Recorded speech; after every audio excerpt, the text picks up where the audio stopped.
नमस्कार दोस्तों, कैसे हो आप सभी। स्वागत करते हैं आप सभी का अवस्थी जी को इसमें। तो दोस्तों आज जो है कि Bihar civil court peon exams के लिए हिंदी का 55 मोस्ट इंपॉर्टेंट क्वेश्चन लेके आए हुए हैं, जो बिल्कुल ओरिजिनल क्वेश्चन पेपर की तरह है। तो इसे आप सभी पूरा शुरू से अंत तक कंप्लीट कर लीजिएगा।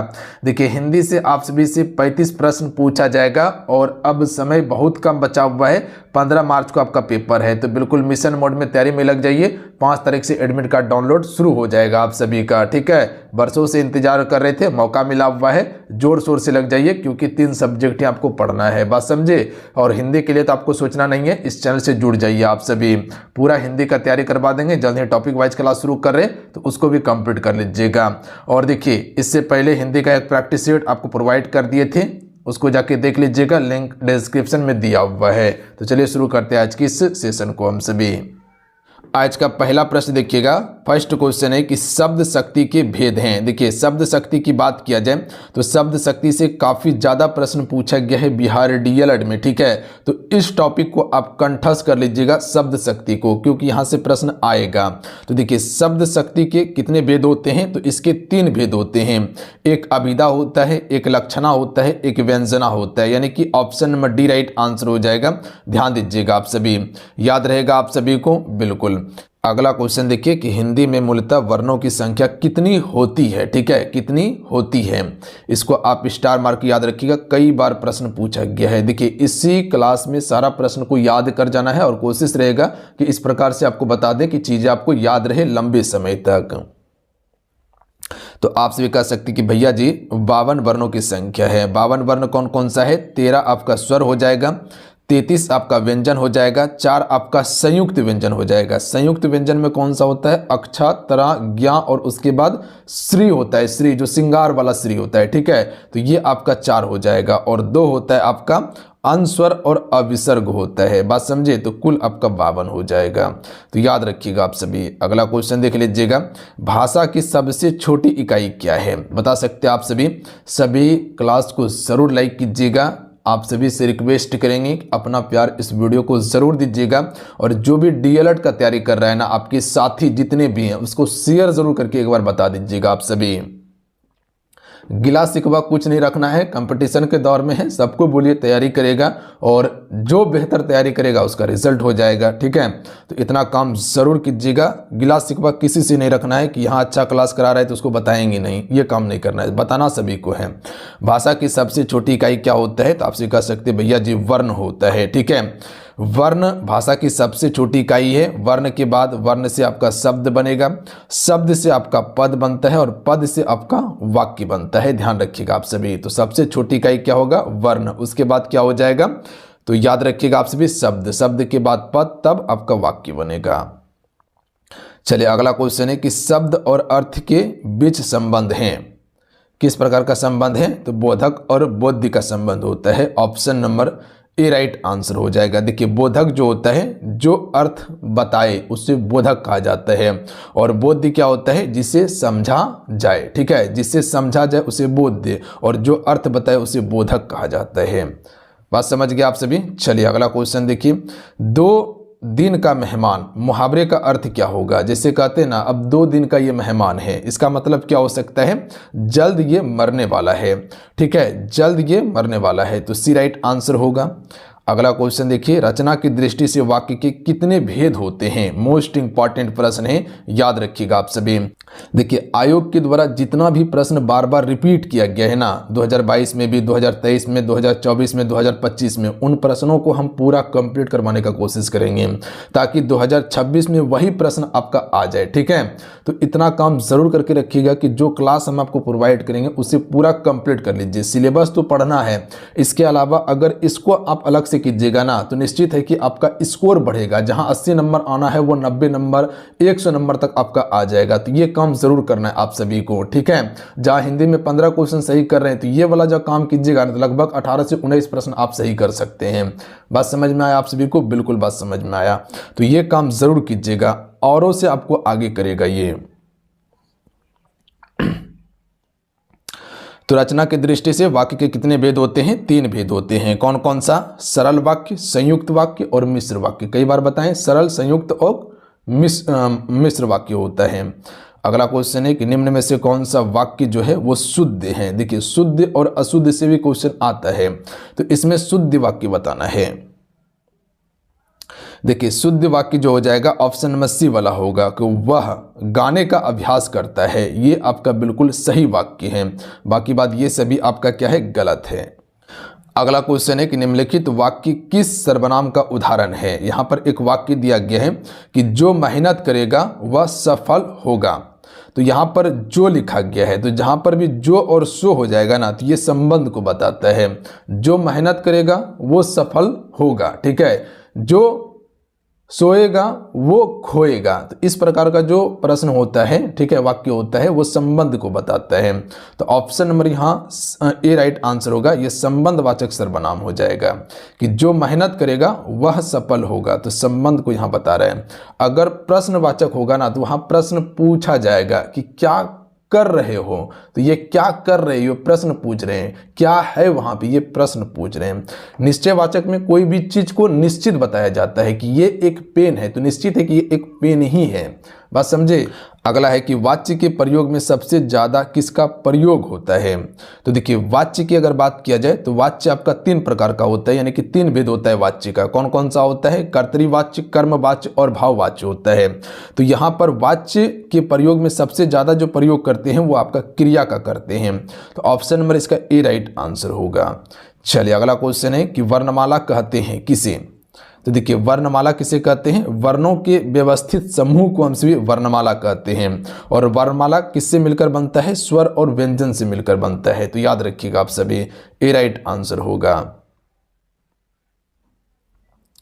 चलिए अगला क्वेश्चन देख लीजिएगा आप सभी।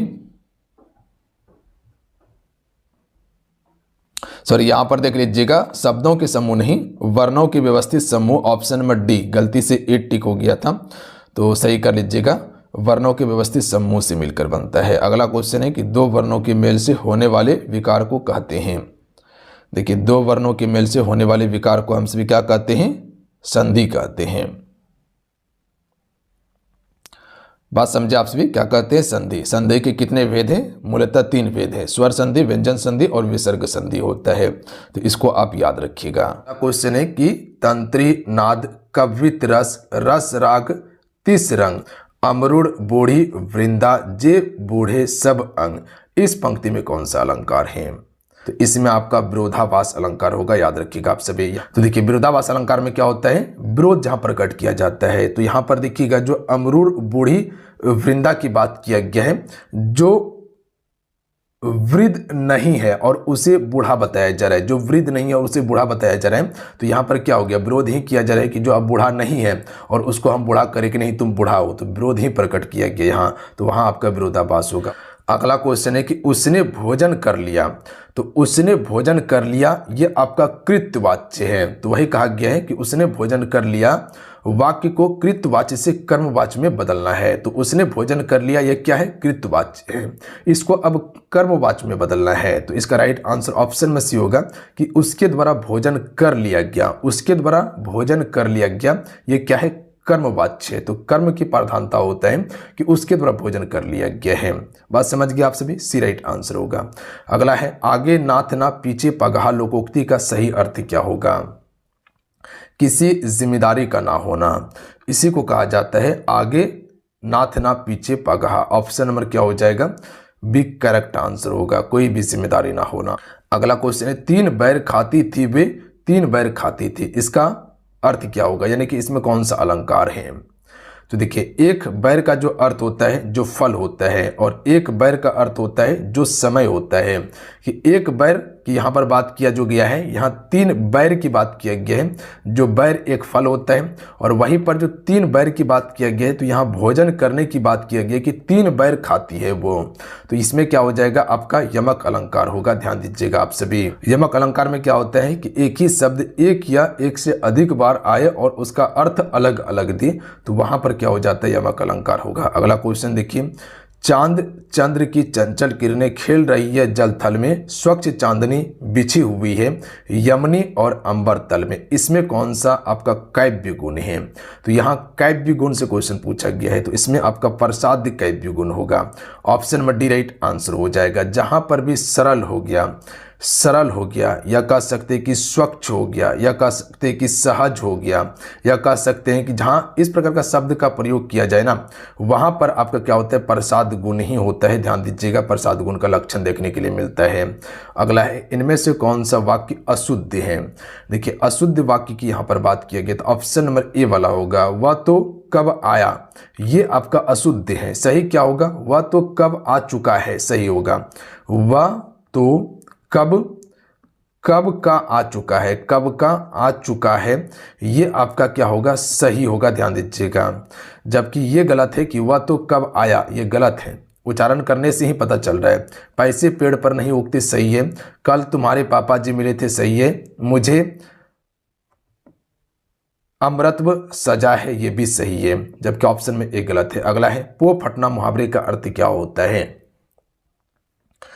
तो right answer option number C हो जाएगा, प्रातः काल होना पो फटना मुहावरे का अर्थ होता है। जबकि पो का अर्थ क्या होता है, भोर का समय होता है, और पो फटना सुबह होना होता है। याद रखेंगे आप सभी, यानी कि सूर्य उग जाना। अगला क्वेश्चन देख लीजिएगा, निम्नलिखित में से कौन सा युग्म सही उपसर्ग एवं शब्द के आधार पर है। तो अप से अपमान बना है, ये आपका उपसर्ग एवं शब्द के आधार पर सही है। तो यहां देखिएगा, जो अप दिया हुआ है और अप आगे में हम लगा दिए, अप उपसर्ग शब्द है और इसमें मान लगा दिए, तो क्या बन गया, अपमान बन गया। तो ये बिल्कुल ऑप्शन में ए वाला सही है आपका। अगला प्रश्न पर ध्यान दीजिएगा, क्वेश्चन में 20 है, थोड़ा सा यहाँ गौर कीजिएगा आप सभी। कोटि मनोज लजाबन हारे, सुमुख कहू को अहि तुम्हारे, सुनी सनमय मंजुल बानी, सकुची सी मह मुस्कानी। प्रस्तुत कविता में सीता संकोच के साथ मुस्कुरा दी, अर्थात बता दी कि ये मेरे पति है। इसमें किस प्रकार की अर्थ की प्राप्ति होती है। तो यहाँ पर मुस्कुराकर, यानी कि संकोच में मुस्कुराकर जो है कि सीता ने बता दी कि ये मेरे क्या है, पति है। तो इसमें व्यंग्यार्थ आपका बिल्कुल करेक्ट आंसर होगा। तो व्यंग्यार्थ अर्थ की प्राप्ति होती है इसमें, तो ऑप्शन में सी वाला करेक्ट आंसर होता है, व्यंग्यार्थ। अगला क्वेश्चन देखिए कि किसी वर्णिक छंद के प्रत्येक चरण में 2 नगन, उसके बाद 1 मगन तथा 2 आपका भगन होगा। यहाँ पे गलत आपका टाइपिंग है, भगन। 2 भगन में 2 भगन के क्रम में कुल 15 वर्ण होते हैं। तो इसमें कौन सा छंद होगा आपका। तो इसमें आपका मालिनी छंद होता है, ऑप्शन में ए राइट आंसर होगा। अगला क्वेश्चन देखिए, नवरात्र में कौन सा समास है। तो देखिए, नवरात्र में आपका द्विगु समास होगा। और द्विगु समास में क्या होता है, जहां आप सभी संख्या गिनती करने के लिए देखने के लिए मिल जाए। तो यहाँ 9 रातों की बात किया गया है, 9 रातों की यहाँ पर बात हुआ है, तो इसमें आपका द्विगु समास होगा। ध्यान दीजिएगा। अगला है, जहाँ बिना कारण के कार्य का होना पाया जाए, वहाँ कौन सा अलंकार होता है। तो यहाँ पर विभावना अलंकार होता है। जहाँ बिना कारण के कार्य का होना पाया जाए, विभावना अलंकार होता है। वनवास में कौन सा समास है। तो सबसे पहले इसका समास विग्रह कीजिए, वन में वास, वन में वास हो जाएगा। तो यहाँ पर में की बात किया गया थी, यह कारक विभक्ति है, और कारक विभक्ति किस में आता है, तत्पुरुष समास में आता है। बात समझ गए आप सभी। अगला है, रात को पहरा देने वाला आज घर चला गया, रेखांकित शब्द में पदबंध होगा। तो रेखांकित शब्द जो है आपका यहाँ तक है, रात को पहरा देने वाला, ये रेखांकित शब्द है। इसमें कौन सा पदबंध होगा। तो इसमें जो हो जाएगा, संज्ञा पदबंध होगा, option number D right answer होगा। यहाँ पर व्यक्ति की बात यहाँ पर किया गया है कि जो रात में पहरा दे रहा था। अगला क्वेश्चन है कि कार प्रत्यय किस शब्द में नहीं लगा हुआ है। देखिए, प्रत्यय शब्द की बात किया जाए तो एक होता है उपसर्ग, एक होता है प्रत्यय। उपसर्ग जो होता है किसी भी शब्द के आगे लगकर उसका स्वरूप को बदल देता है, जबकि प्रत्यय जो होता है किसी भी शब्द के पीछे लगता है। जैसे यहाँ पर देखिएगा चित्र, और इसमें लगा हुआ है कार, तो ध्यान दीजिएगा चित्रकार। उसी प्रकार से पत्र में कार लगा है, पत्रकार, और कला में लगा है कार, तो कलाकार हो जाएगा। तो ये सभी में प्रत्यय कार लगा हुआ है, जबकि आपका प्रकार में कार नहीं लगा हुआ है। प्रकार जो है ये मूल शब्द है, ध्यान दीजिएगा, प्रकार क्या है, मूल शब्द है, जबकि इसमें आपका 2 शब्द जुड़ा है, चित्र अलग है और कार अलग है। याद रखिएगा। तो ऑप्शन नंबर डी वाला बिल्कुल करेक्ट आंसर होगा कि इसमें कार प्रत्यय का उपयोग नहीं हुआ है। चीजें क्लियर हैं। अगला है, गंगा में घर है, इस वाक्य में शब्द शक्ति है। देखिए यहाँ पर बात किया गया गंगा में घर है, तो यहाँ पर जो है कि सीधा अर्थ की बात नहीं किया जा रहा है, यहाँ पर संकेत की बात किया जा रहा है। तो जहां भी संकेत की बात किया जाए, जहां भी मुक्त स्थान की बात हो, वहां पर आपका व्यंजना शब्द शक्ति होता है। तो ऑप्शन नंबर ए इसका राइट आंसर होगा। ध्यान दीजिएगा, आप सभी चीजें क्लियर है। अगला क्वेश्चन देख लीजिएगा। क्वेश्चन एक आपको गद्यांश दिया गया है और पूरा गद्यांश पढ़ के नीचे आपको आंसर बताना है। जब पूरा गद्यांश को पढ़ा जाएगा तो यहां आप सभी को आंसर करना है कि श्री कृष्ण क्यों आए थे। तो देखिए, श्री कृष्ण जो आए थे दुर्योधन को समझाने और युद्ध रोकने के लिए आए हुए थे। जब ये पूरा गद्यांश को पढ़िएगा तब समझ में आएगा आप सभी को। यहाँ पर देखिएगा, मैत्री की राह बताने को, सबको सुमित पर लाने को और दुर्योधन को समझाने को। तो कृष्ण क्यों आए हुए थे? दुर्योधन को समझाने और युद्ध को रोकने के लिए। तो ऑप्शन में सी वाला करेक्ट आंसर होता। अगला क्वेश्चन देख लीजिएगा।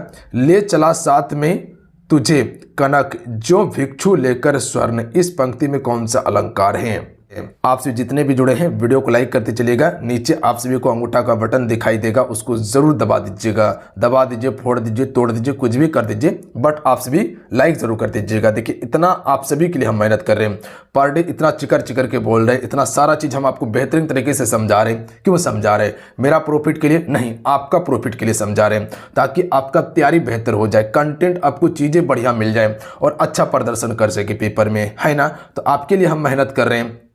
तो आपसे वीडियो को लाइक जरूर कीजिएगा और जो भी चैनल पे पहली बार आए चैनल को जरूर सब्सक्राइब कर लीजिएगा आप सभी। क्वेश्चन है कि ले चला साथ में तुझे कनक जो भिक्षु लेकर स्वर्ण को, इस पंक्ति में अलंकार कौन सा होगा? तो इसका राइट आंसर ऑप्शन में से हो जाएगा उत्प्रेक्षा अलंकार। देखिए, अलंकार इंपॉर्टेंट टॉपिक है, यहां से प्रश्न पूछा जाता है।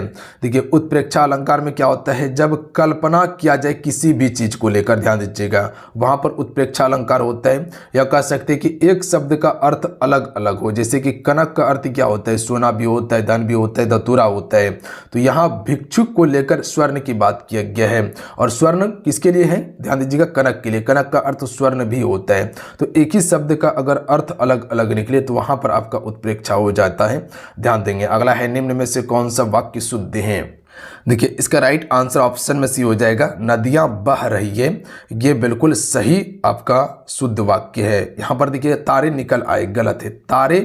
तारा निकल आए ये नहीं होगा, तारे निकल आए। तो तारा के स्थान पर तारे का उपयोग करना सही होता। उदय का संधि विच्छेद क्या होगा? तो ऑप्शन में सी इसका करेक्ट आंसर होगा। उद प्लस ऐ से ही उदय आपका बना हुआ है, तो ऑप्शन में सी इसका राइट आंसर होगा। ध्यान दीजिएगा आप सभी। अगला क्वेश्चन देखिए कि संयुक्त स्वर और उनसे मिलने वाले व्यंजन में कौन सा वर्ण होता है? देखिए, संयुक्त स्वर और उनसे मिलने वाले व्यंजन में जो वर्ण होता है इसे हम सभी गुरु वर्ण कहते हैं। ध्यान दीजिएगा, एक होता है लघु वर्ण और एक होता है गुरु वर्ण। तो जब संयुक्त स्वर और उनसे मिलने वाले व्यंजन से जो वर्ण बनता है उसे हम सभी गुरु वर्ण कहते हैं। बात समझे आप सभी? ऑप्शन में डी करेक्ट आंसर होगा। अगला है, करुण रस का अस्थाई भाव क्या है? मोस्ट इंपॉर्टेंट है, स्टार मार्क के याद रखिएगा, इसको आप डबल स्टार मार्क के याद रखिएगा, कई बार क्वेश्चन आ चुका है। करुण रस का अस्थाई भाव क्या होता है? शोक होता है। ध्यान दीजिएगा आप सभी, क्या होता है? शोक। हास्य नहीं होगा, उत्साह भी नहीं होगा, भय भी नहीं होगा, तो इनमें से कोई नहीं हो जाएगा, शोक होता है इसका अर्थ। याद रखिएगा ऑप्शन में डी। अगला क्वेश्चन है कि निम्न में से रूपक अलंकार का उदाहरण बताना है आप सभी को। तो रूपक अलंकार में क्या बताएं आप सभी को? किसी के समान बताया जाए। ध्यान दीजिएगा आप सभी। तो option number D right answer होगा। ये सभी रूपक अलंकार का ही उदाहरण है। आए महंत वसंत रूपक अलंकार है। मन का मटका का फिर भी रूपक अलंकार का उदाहरण है। चरण कमल बंदो हरि राय में भी रूपक अलंकार है। तो तीनों को याद रखिएगा, आए महंत वसंत जहां देखने के लिए मिले रूपक अलंकार, मन का मटका का फिर रूपक अलंकार, चरण कमल बंदो हरि राय में रूपक अलंकार है। ध्यान देंगे आप सभी। और रूपक अलंकार को पहचानने के लिए क्या बताए थे कि जहां किसी वस्तु का तुलना अन्य वस्तु से कर दिया जाए, ध्यान दीजिएगा, या उसके समान बता दिया जाए, वहां पर रूपक अलंकार होता है। अगला है कि सोई सुमिरत नाम सुधासर पेखत पखी धरो में कौन सा अलंकार है? चलिए क्वेश्चन में 11 का राइट आंसर कीजिएगा आप सभी। तो तो इसमें आपका दोनों हो जाएगा, यानी कि आपका इसमें अनुप्रास अलंकार भी होगा और रूपक अलंकार भी होगा। यहाँ पर देखिएगा अनुप्रास अलंकार कैसे है, अनुप्रास अलंकार में क्या होता है, एक ही वर्ण की आवृत्ति होता है, जैसे स है ना, तो यहाँ अनुप्रास अलंकार हो जाएगा। प्लस में रूपक अलंकार कैसे हैं, तो यहाँ पर नाम को क्या बताया गया है, सुधासर बताया गया, ध्यान दीजिएगा, यानी कि किसी के रूप में प्रदर्शित यहाँ पर किया गया है, किसी के समान बताया जा रहा है। नाम को क्या बताया जा रहा है, सुधासर बताया जा रहा है। तो यहाँ क्या हो जाएगा, आपका रूपक अलंकार हो जाएगा। अगला क्वेश्चन है कि तंत्री नाद कवित रस रस राग तिस रंग अमरुण बूढ़ी वृंदा जे बूढ़े सब अंग, इस पंक्ति में कौन सा अलंकार है। तो इसमें आपका विरोधाभास अलंकार होगा, याद रखिएगा आप सभी। तो देखिए विरोधाभास अलंकार में क्या होता है, विरोध जहां प्रकट किया जाता है। तो यहां पर देखिएगा जो अमरुण बूढ़ी वृंदा की बात किया गया है, जो वृद्ध नहीं है और उसे बूढ़ा बताया जा रहा है, जो वृद्ध नहीं है और उसे बूढ़ा बताया जा रहा है। तो यहाँ पर क्या हो गया, विरोध ही किया जा रहा है कि जो अब बूढ़ा नहीं है और उसको हम बूढ़ा करें कि नहीं तुम बूढ़ा हो, तो विरोध ही प्रकट किया गया यहाँ, तो वहाँ आपका विरोधाभास होगा। अगला क्वेश्चन है कि उसने भोजन कर लिया, तो उसने भोजन कर लिया ये आपका कृत्यवाच्य है। तो वही कहा गया है कि उसने भोजन कर लिया, वाक्य को कृत्यवाच्य से कर्मवाच्य में बदलना है। तो उसने भोजन कर लिया ये क्या है, कृत्यवाच्य है, इसको अब कर्मवाच्य में बदलना है। तो इसका राइट आंसर ऑप्शन में सी होगा कि उसके द्वारा भोजन कर लिया गया, उसके द्वारा भोजन कर लिया गया ये क्या है, कर्मवाच्य है। तो कर्म की प्रधानता होता है कि उसके द्वारा भोजन कर लिया गया है। बात समझ गए आप सभी, सी राइट आंसर होगा। अगला है आगे नाथ ना पीछे पगहा लोकोक्ति का सही अर्थ क्या होगा। किसी जिम्मेदारी का ना होना, इसी को कहा जाता है आगे नाथ ना पीछे पगहा। ऑप्शन नंबर क्या हो जाएगा, बी करेक्ट आंसर होगा, कोई भी जिम्मेदारी ना होना। अगला क्वेश्चन है तीन बैर खाती थी वे तीन बैर खाती थी, इसका अर्थ क्या होगा, यानी कि इसमें कौन सा अलंकार है। तो देखिए एक बैर का जो अर्थ होता है जो फल होता है, और एक बैर का अर्थ होता है जो समय होता है।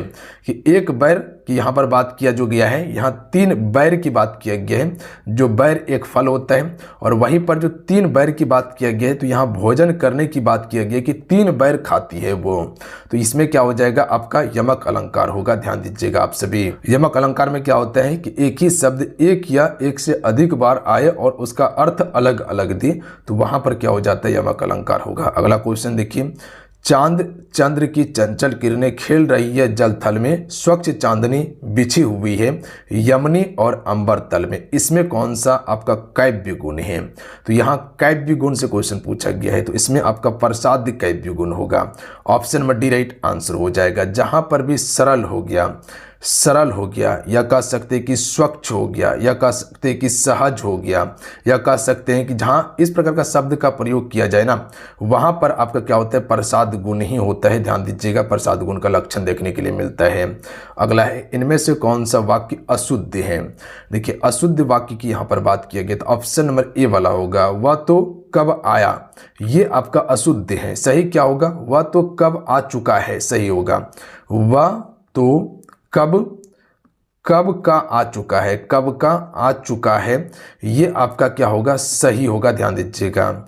जबकि ये गलत है कि वह तो कब आया, ये गलत है, उच्चारण करने से ही पता चल रहा है। पैसे पेड़ पर नहीं उगते, सही है। कल तुम्हारे पापा जी मिले थे, सही है। मुझे अमृतत्व सजा है, ये भी सही है, जबकि ऑप्शन में एक गलत है। अगला है पो फटना मुहावरे का अर्थ क्या होता है।